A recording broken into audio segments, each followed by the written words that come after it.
नमस्कार दोस्तों, आपका स्वागत है आज बेहद ही खास चर्चा में। और चूंकि आज हम जिस मुद्दे को लेकर बैठे हैं वो मुद्दा बहुत ही खास है और कई दिनों से लोग इस चीज़ को लेकर मुझसे चर्चा कर रहे थे। कई आप लोगों के मैसेज भी मेरे पास थे और इस चर्चा में चूंकि आपको सब्जेक्ट में पता चल गया होगा आज हम किस मुद्दे पे बात करने वाले हैं, तो उस सब्जेक्ट को लेकर आप मेरी चर्चा में शामिल हो सकते हैं। नीलेश तिवारी जी हमारे साथ जुड़ गए। नीलेश जी, आपका बहुत बहुत स्वागत है। तो पिछले 15 दिनों से जो हम महसूस कर रहे हैं, जो देख रहे हैं, उसमें एक चीज़ जो मेरे दिमाग में लगातार आ रही थी कि जिस तरीके से एक के बाद एक लगातार भाजपा में कांग्रेस के लोग शामिल हो रहे हैं, एक के बाद एक। आप देखिए, कोई नई चीज़ नहीं है। सिंधिया जी के बाद जो एक श्रृंखला चालू हुई है और हाई कमान के सामने अपने नंबर बढ़ाने के लिए, हाई कमान के सामने अपनी उपस्थिति दर्ज कराने के लिए जिस तरीके से एक के बाद एक बीजेपी में कांग्रेस के लोग शामिल हो रहे हैं, तो उसके हिसाब से मोदी का तो कांग्रेस मुक्त भारत का सपना साकार हो रहा है। लेकिन एक बहुत बड़ी समस्या है कि जो बीजेपी, जो चाल चरित्र और चेहरे की बात करने वाली पार्टी थी, वो धीरे धीरे अब पंजा छाप होती जा रही है। मैं पिछले एक हफ्ते की आपसे चर्चा करूं तो जैसे आज की बात करें तो सांची विधायक प्रभुराम चौधरी के साथ सांची के प्रभुराम चौधरी ने गौरीशंकर शेजवार, जो वरिष्ठ नेता बीजेपी के हैं, पूर्व मंत्री हैं, उनके बेटे को हराया था प्रभुराम चौधरी ने। इससे पहले मैंने कल रंजना बघेल को बीजेपी दफ्तर में देखा, जो कांग्रेसी कार्यकर्ताओं को बीजेपी में शामिल करने लाई थी। मतलब ये स्थिति आ गई है कि रंजना बघेल जैसी पूर्व मंत्री कांग्रेस के नेताओं को लेके आती हैं और बीजेपी में शामिल करके हाईकमान के सामने अपने नंबर बढ़ाती हैं। मैंने दीपक जोशी को देखा, स्वर्गीय श्री कैलाश जोशी जी के सुपुत्र हाटपिपलिया से चुनाव हारे थे, उनको देखा, वो भी आए बीजेपी दफ्तर में। मैंने ग्वालियर से प्रद्युमन सिंह को देखा, जो कांग्रेस कार्यकर्ताओं को लेके आ, करीब 150 कांग्रेस कार्यकर्ता शामिल हुए। मैंने इमरती देवी को देखा, मैंने महेंद्र सिसोदिया को देखा। तो ऐसे लगातार मैं 15 दिनों से बीजेपी कार्यालय में ऐसे कांग्रेसी नेताओं की भीड़ देख रहा हूँ जो बीजेपी में शामिल हो रहे हैं और एक कभी ना खत्म होने वाला सिलसिला है। भीड़ लगी है पंजा छाप लोगों की फूल का दामन थामने के लिए।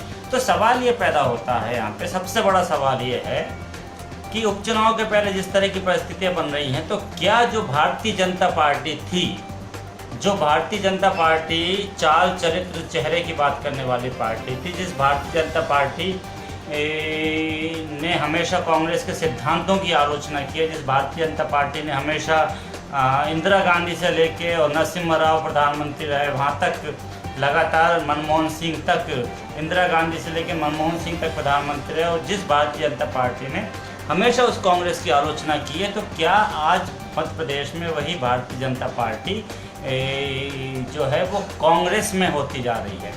और मैंने पिछले 15 दिनों में कम से कम ज़्यादा नहीं तो 2-3 हज़ार ऐसे कार्यकर्ताओं को देखा है जो ग्वालियर से आए थे, शिवपुरी से आए थे, गुना से आए थे, विदिशा से आए थे, सांची से प्रभुराम चौधरी के साथ आए थे, प्रद्युमन सिंह के साथ आए थे, इमरती देवी के साथ आए थे, तुलसी सिलावट इंदौर से आए थे, जो पहले स्वास्थ्य मंत्री थे। जब प्रदेश में कोरोना फैल रहा था तो आदरणीय तुलसी सिलावट स्वास्थ्य मंत्री साहब बेंगलुरु में छुट्टी मना रहे थे, तो उनके साथ ये लोग सब बीजेपी में शामिल हो रहे हैं। अब सवाल ये होता है कि इस स्थिति में जो कांग्रेस के कार्यकर्ता जो हैं, जो बीजेपी में शामिल हो रहे हैं, वहाँ तक तो ठीक है कि चलिए कांग्रेस के कार्यकर्ता कांग्रेस की विचारधारा को लेकर बीजेपी में शामिल हो रहे हैं। लेकिन विचारधारा आसानी से नहीं जाएगी। ना गोविंद सिंह राजपूत की विचारधारा जा रही, गोविंद राजपूत की, ना इमरती देवी की विचारधारा जाने वाली है, ना तुलसी सिलावट की विचारधारा जाएगी, ना प्रभुराम चौधरी की विचारधारा जाएगी। इनकी सबकी, हरदीप सिंह डंग हो या जितने भी विधायक हैं, विचारधारा खून में बसी होती है। और जो दल बदलता है वो दल आज एक बार बदलता है तो कल दूसरी बार भी बदलता है। लेकिन बीजेपी एक ऐसी पार्टी है जो कैडर बेस्ड पार्टी है। बीजेपी एक ऐसी पार्टी है इस देश में जो ज़मीन से निकली है। बीजेपी एक ऐसी पार्टी जिसका कार्यकर्ता आज हर गली में मिलता है। भारतीय जनता पार्टी एक ऐसी पार्टी है जो दावा करती है कि हम विश्व की सबसे बड़ी पार्टी है। तो जब कांग्रेसी लोग उसमें शामिल हो जाते हैं तो क्या बीजेपी अपनी पहचान खो रही है?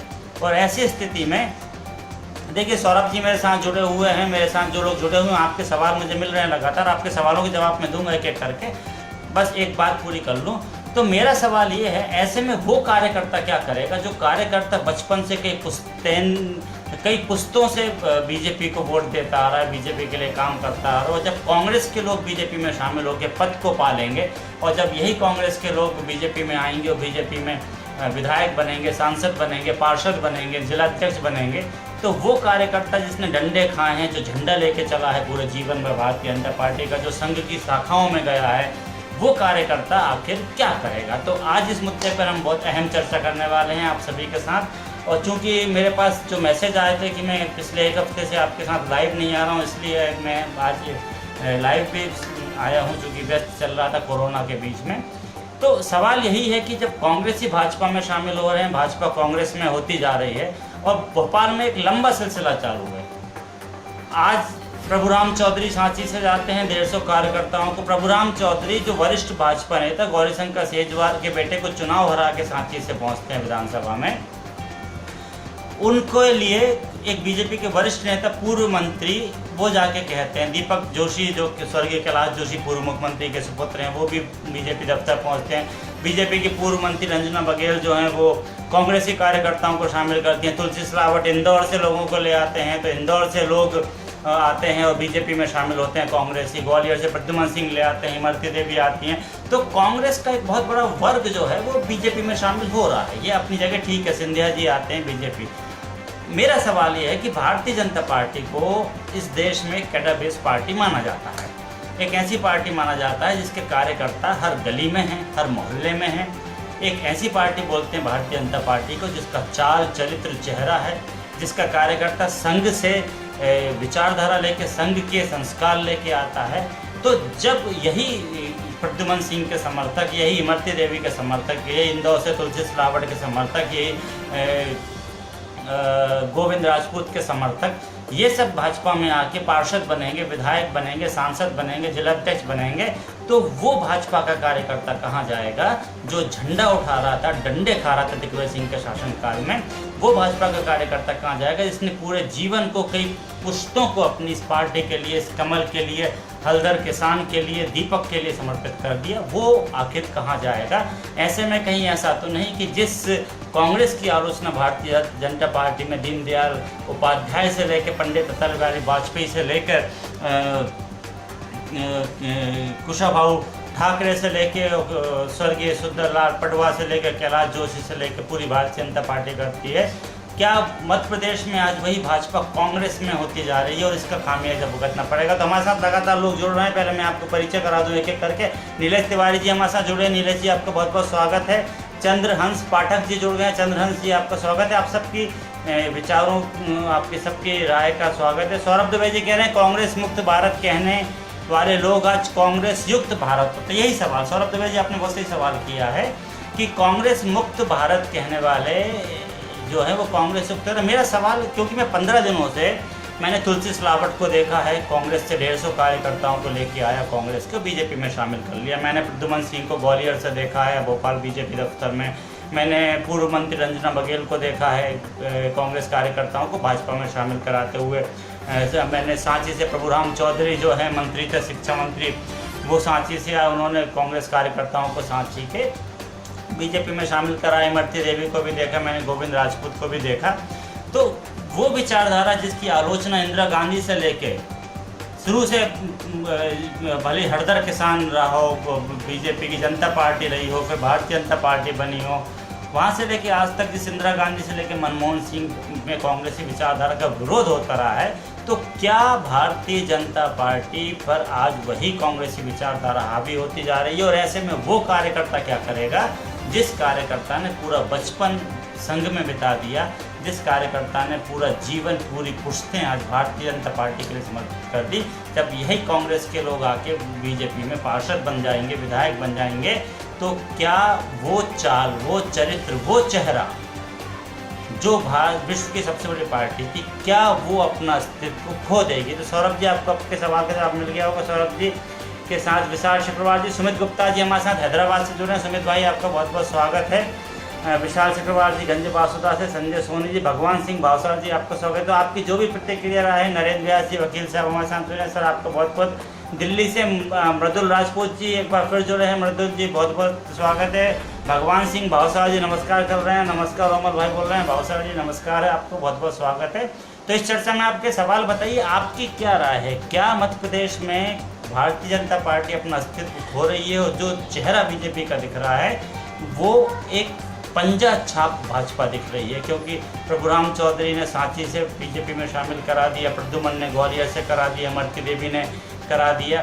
तो बहुत सीधा सा है, जो 15 दिनों से मैं देख रहा हूँ, एक बहुत सीधी सी तस्वीर मुझे सामने नज़र आ रही है। क्योंकि देखिए, भारतीय जनता पार्टी जो है वो पार्टी एक ऐसी पार्टी है जिसका बहुत ही अच्छा एक इतिहास रहा है। हल्दर किसान से लेकर लौ, दीपक लौ से लेकर जनता पार्टी से लेकर भारतीय जनता पार्टी तक चाल, चरित्र और चेहरे की बात करने वाली पार्टी अगर कोई है तो भारतीय जनता पार्टी है। भारतीय जनता पार्टी एक कैडर बेस्ड पार्टी है। भारतीय जनता पार्टी एक ऐसी पार्टी है जो संघ से निकल के संघ की विचारधारा से आती है। ऐसे में अगर इंदौर से तुलसी सिलावट के साथ 250 लोग आके बीजेपी में शामिल हो जाते हैं, गोविंद राजपूत के साथ लोग आके बीजेपी में शामिल हो जाते हैं, आपके सांची से प्रभुराम चौधरी जो है उनके साथ लोग बीजेपी में शामिल हो जाते हैं, इमरती देवी के साथ, तो ये सारे कांग्रेसी जब भाजपा में आ जाते हैं और पंजा छाप भाजपा भोपाल में मुझे दिखती है। पिछले 15 दिन से बीजेपी कार्यालय में मुझे पंजा छाप भारतीय जनता पार्टी दिख रही है। तो ऐसे में वो कार्यकर्ता जिसने पूरा जीवन भारतीय जनता पार्टी के लिए निकाल दिया, वो कार्यकर्ता जिसने झंडा भी उठाया और डंडे भी खाए, वो इस नई भाजपा में अपने आप को कहाँ महसूस करता है? इस सवालों के जवाब के साथ मैं आपके साथ हूँ। पत्रिका से मोहित श्रीवास्तव जी जुड़ गए हैं, आकाश उपाध्याय जी जुड़ गए हैं और अरुण दांगी जी लिख रहे हैं, बहुत खूब, बहुत शानदार, बधाई, नमस्ते नमस्ते अरुण जी, आपका बहुत बहुत।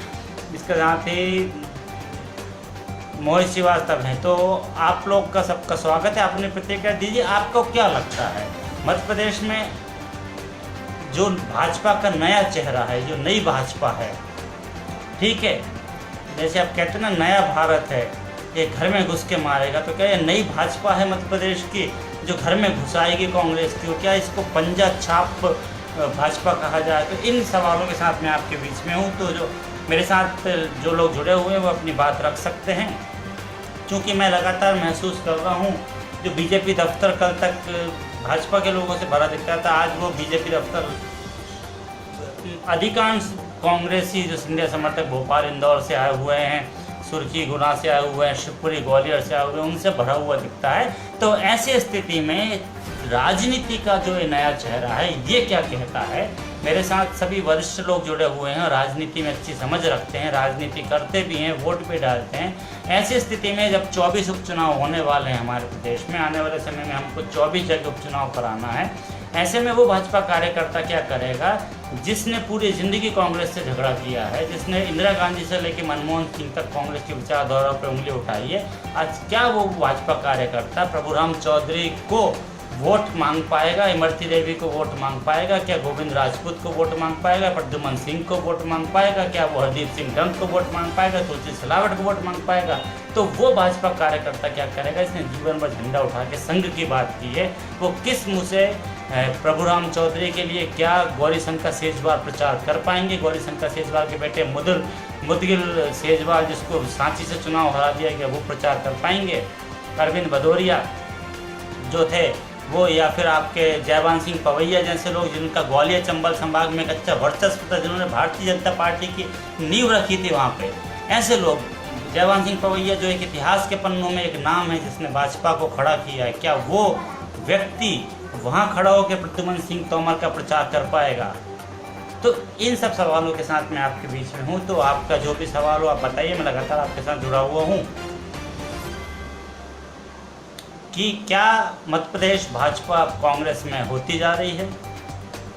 और क्योंकि जो तस्वीर दिख रही है भोपाल में, राम श्याम रेडियोशन कंपनी के श्यामू भैया हमारे साथ जुड़ गए। श्यामू भैया नमस्कार, बहुत बहुत स्वागत है आपका। श्यामू भैया, महाराज का जो विषय है वो ये है कि 15 दिनों से जो माहौल में यहाँ भोपाल बीजेपी दफ्तर में देख रहा हूँ, तो मुझे भाजपा दफ्तर में पंजा छाप भाजपा नज़र आ रही है। ऐसे में मेरे लिए एक सवाल ये पैदा हो रहा है कि क्या जिस कांग्रेस से इंदिरा गांधी से लेकर मनमोहन सिंह तक भाजपा लड़ती रही है, क्या वो कांग्रेस की ही छाप भाजपा में मध्य प्रदेश में भोपाल बीजेपी दफ्तर में दिखने लगी है।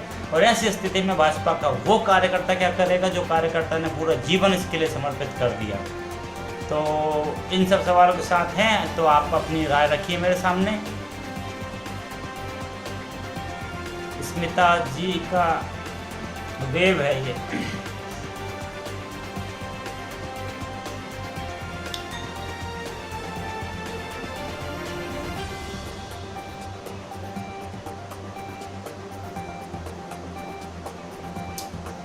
अगर किसी का कोई और प्रतिक्रिया हो, क्योंकि चूँकि राजनीतिक मुद्दा मैं समझ रहा हूँ लोग बोलने से थोड़ा हिचकिचाएंगे। हम पत्रकारिता में चूँकि चीज़ों को खुल के बोल के विरोधी पैदा कर लेते हैं, दुश्मन पैदा कर लेते हैं। चलिए, तो श्याम जी, अगर सवाल नहीं है मेरे साथ विमलेश चाड़ी जी जुड़ गए हैं। विमलेश जी आपका बहुत बहुत स्वागत है। विमलेश चाड़ी जी हमारे बचपन के मित्र हैं, गंजबासुदा के रहने वाले हैं। आइए विमलेश जी। विमलेश जी आपकी क्या राय है? आपने भी पूरा जीवन बीजेपी के लिए झंडा उठाया। अब जब भाजपा पूरी कांग्रेस में होती जा रही है, ऐसी स्थिति में आप भाजपा को कहाँ देखते हैं? कहाँ जा रही है भारतीय जनता पार्टी मध्य प्रदेश की?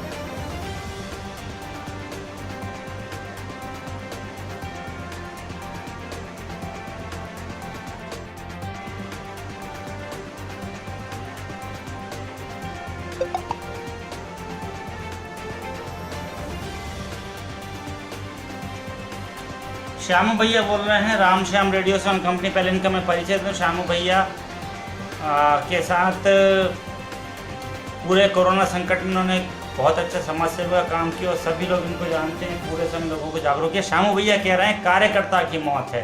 बिल्कुल श्यामू भैया, कार्यकर्ता की विचारधारा की मौत है ये। और निश्चित तौर पे संकट उन लोगों के लिए ज़्यादा है जिन्होंने जीवन भर बीजेपी का झंडा उठाया है, और जो लोग पूरे समय, पूरी कई पुश्तें जिनकी कांग्रेस से लड़ते हुए निकल गई। तो मैं भोपाल में जो तस्वीर देख रहा हूँ, तो भोपाल के कई बीजेपी के लोग मिलते हैं जो ऊपर से कुछ भी कहें लेकिन अंदर बड़े दुखी नज़र आते हैं। वो यही कहते हैं कि कार्यकर्ता मर गया। आपने सिंधिया को शामिल कर लिया, कार्यकर्ता मर गया।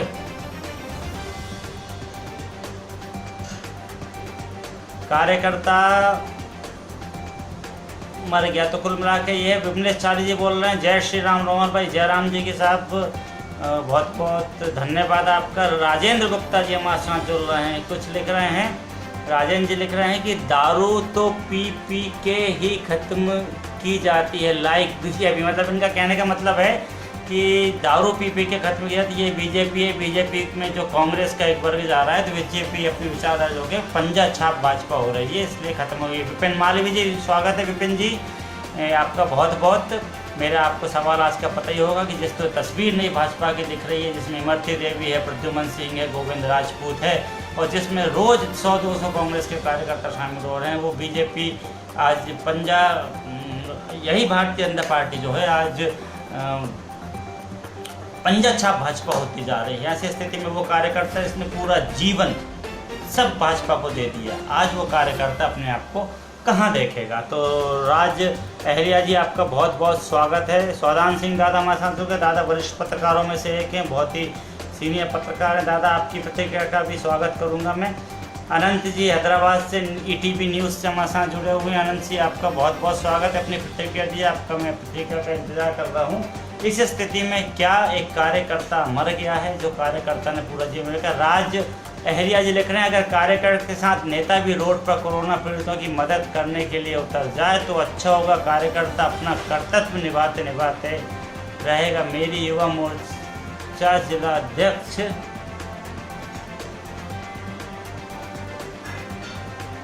क्या लिखा है?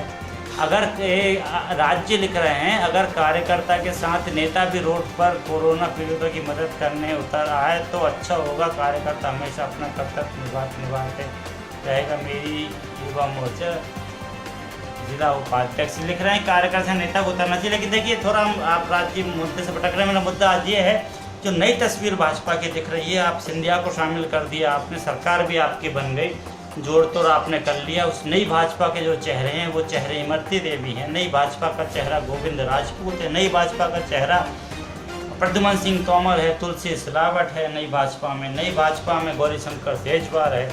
तो इस नई भाजपा में मैं ये सोचना चाह रहा हूँ कि इस नई भाजपा में जयवंत सिंह पवैया कहाँ रहेंगे, इस नई भाजपा में गौरीशंकर शेजवार कहाँ रहेंगे, इस नई भाजपा में स्वर्गीय पूर्व मुख्यमंत्री कैलाश जोशी के बेटे हाटपिपलिया से विधायक रहे पूर्व शिक्षा मंत्री दीपक जोशी की जगह कहाँ रहेगी। मैं सिर्फ ये पूछ रहा हूँ, इंदौर के कार्यकर्ता जब तुलसी सिलावट के साथ बीजेपी में आते हैं, तो आज जब बीजेपी में कांग्रेस का जिला अध्यक्ष भाजपा का होगा, जब कांग्रेस विचारधारा बीजेपी की पार्षद की होगी, जब कांग्रेस विचारधारा बीजेपी विधायक होगी, ऐसे में बीजेपी का नेता क्या करेगा। तो क्या ये संकेत ठीक हैं? क्या ये भारतीय राजनीति के लिए संकेत ठीक है और आने वाले समय के लिए और आने वाली पीढ़ी को जब हम आप जवाब देंगे और बताएंगे, तो क्या उसके लिए ये संकेत ठीक है कि एक पूरी विचारधारा को सिर्फ निजी स्वार्थ के लिए, पैसों के लिए खत्म कर दिया गया।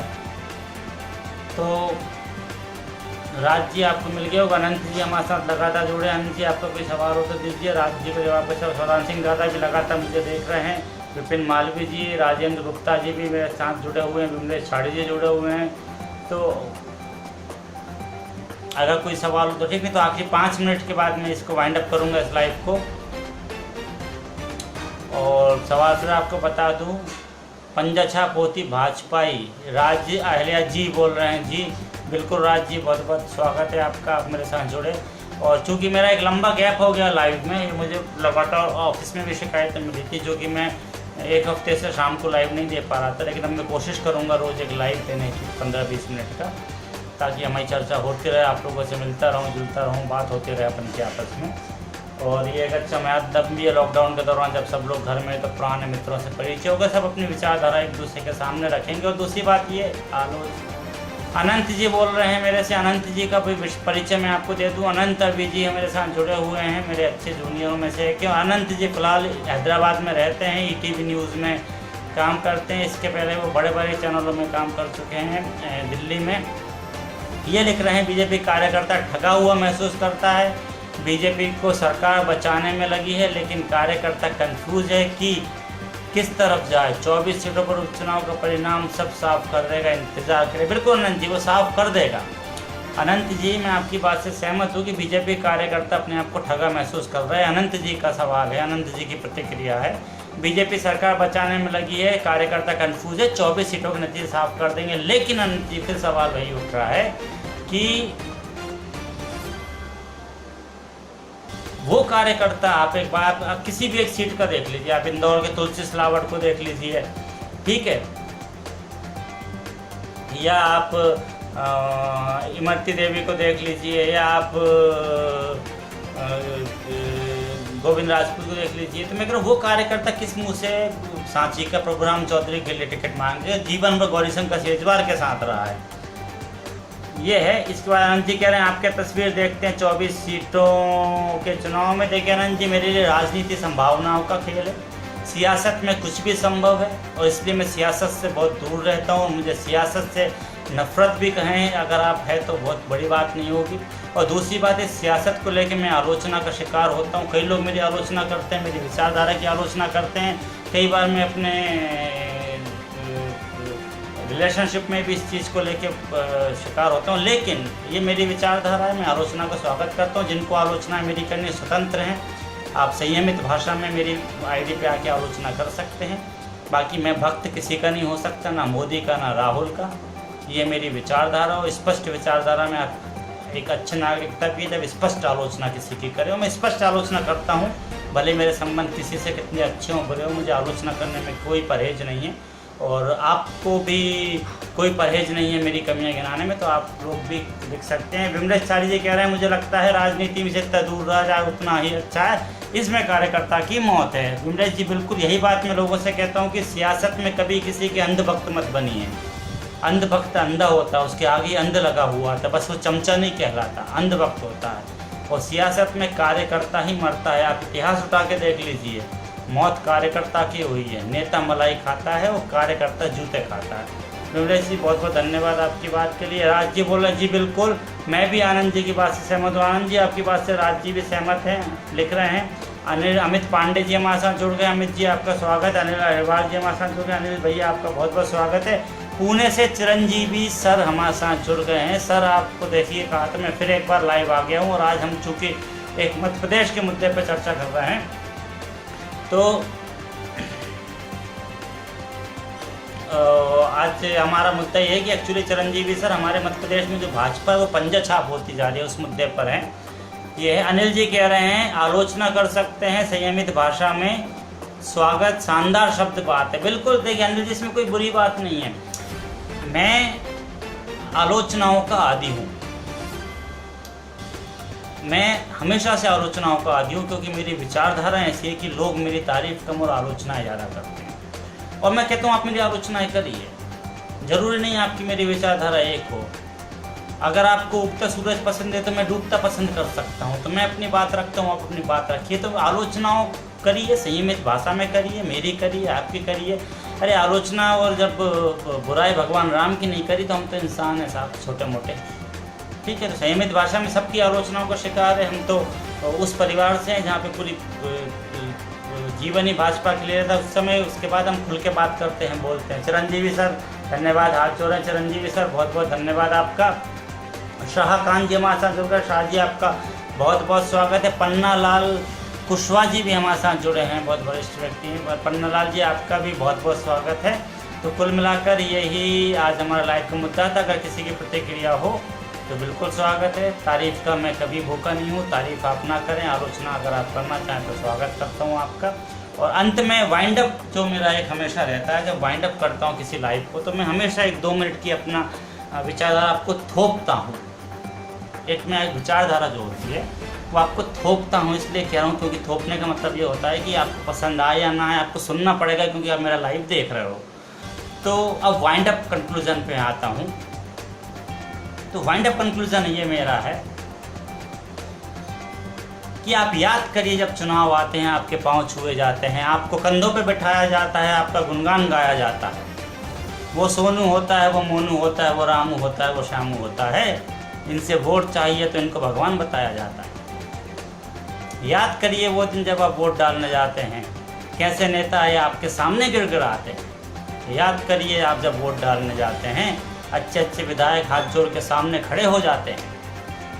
याद करिए जब आप वोट डालने जाते हैं, कैसे भीगी बिल्ली बन के ये सब पूंछ हिलाते हैं। याद करिए जब आप वोट डालने जाते हैं तो पूरे भाजपा कांग्रेस आपके सामने लाइन लगा के खड़े हो जाते हैं। और याद करिए जब ये जीत के चले जाते हैं तो आपको आपके काम के लिए कितना तरसाते हैं। आपको 2 वक्त का राशन नहीं मिलता, आपको भाषण मिल जाता है। तो बस ये याद करिएगा कि सियासत बहुत गंदी चीज़ है। सियासत सिर्फ उतनी करिए जितनी देर आपको वोटिंग मशीन में बटन दबाना हो, कि आप भाजपा को देंगे, आप कांग्रेस को देंगे, आपको बहुजन समाजवादी पार्टी को देंगे, आप समाजवादी पार्टी को देंगे। सिर्फ सियासत उतनी दूर है, नहीं तो सियासत में मत पड़िए। जो झंडा उठा रहे हैं वो जीवन पर डंडे खाते हैं। मैंने खुद का व्यक्तिगत अनुभव है।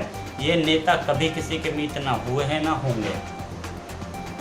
इसलिए जब भी आपका राजनीति का मन आए तो याद करिए वो दिन जब आप वोट डालने जाते हैं, और याद करिए वो दिन जब नेता जीत जाते हैं और आप अपने काम के लिए लंबी लंबी लाइन लगाते हैं। कोरोना संकट में कितने नेताओं ने आपका साथ दिया, वो लोग निकल के बाहर आए जिनकी आप जो पुलिस वाले, ये नेता नहीं आए।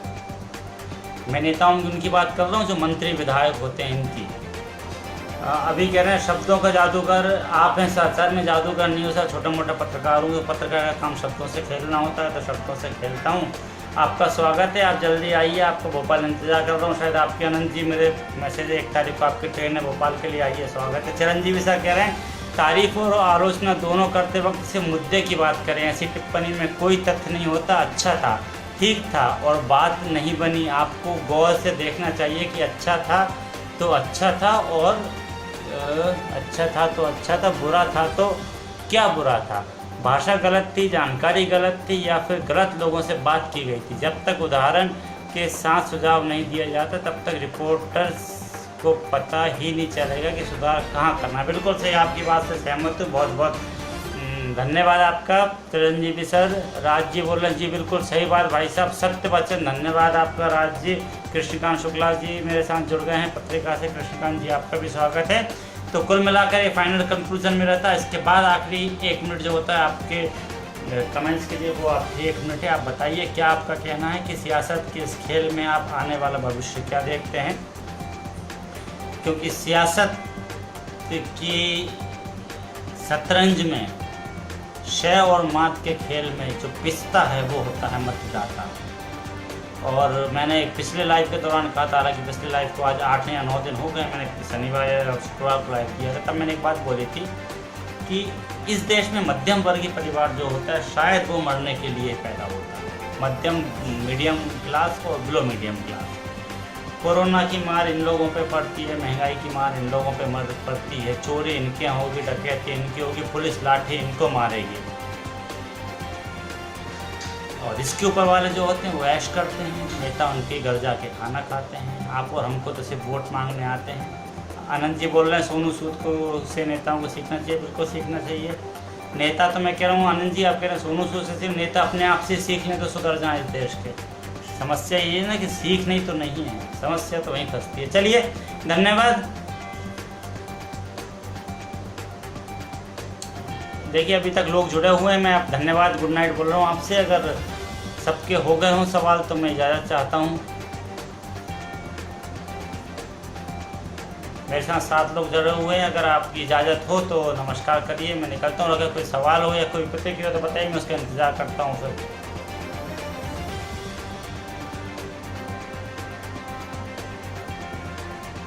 चलिए ठीक है, शुभ रात्रि। कल फिर मिलेंगे, क्योंकि लंबा गैप हो गया, लेकिन हम मुलाकात करते रहेंगे बीच बीच में। और अपनी प्रतिक्रिया दीजिए, क्योंकि कल शिवराज सिंह चौहान दिल्ली भी जा रहे हैं लिस्ट लेके। राज जी कह रहे भविष्य में पॉलिटिक्स की डिग्री होना चाहिए, क्योंकि जो नेता खुद पढ़े लिखे नहीं हैं वे क्या देश चलाएंगे। अरे राज जी आप डिग्री कह रहे हो, नेता पॉलिटिक्स की डिग्री भी है ना, चीटिंग करके पास कर देंगे। ये बहुत बेकार कौम है। चलिए ठीक है, नमस्कार।